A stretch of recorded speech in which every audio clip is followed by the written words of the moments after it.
It is the latest deadly shooting targeting innocent random victims, this time at a Louisiana movie theater.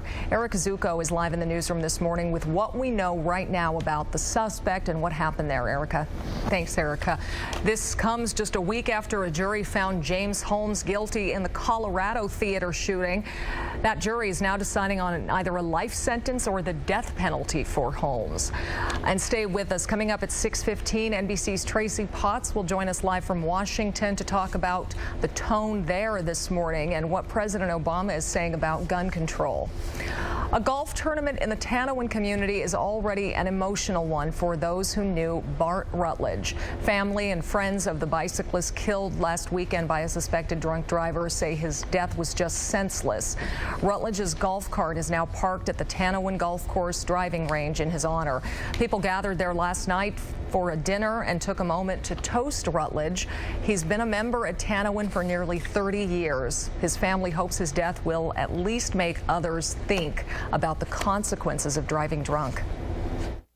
Obviously, we have a large issue with drinking and driving here in New Mexico, so hopefully there's some light shed on that, and maybe this can prevent somebody else from going out and doing it, because maybe they'll have the fear that they could run someone over or hurt someone or themselves.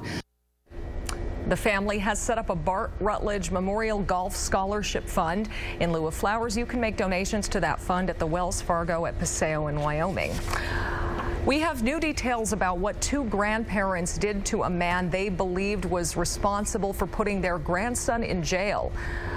Leonardo Sordia and Carla Palomino are accused of confronting a man, Daniel Guzman, Tuesday and claiming he snitched on their grandson, Enrique Palomino. The 14-year-old Enrique is one of 6 teens charged with the murder of Stephen Garrick in his driveway last month.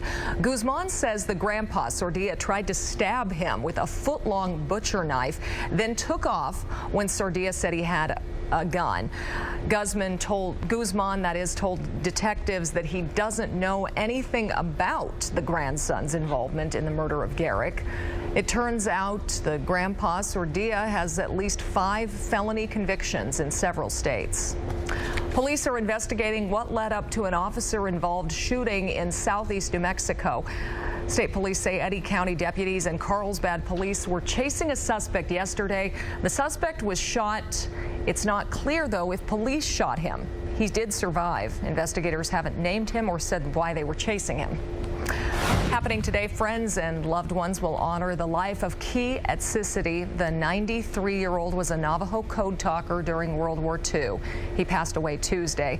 Today there will be a flag line and funeral escort at Chichalita Veterans Park. The service begins at 10 this morning. Family members ask that yellow shirts and red bandanas be worn.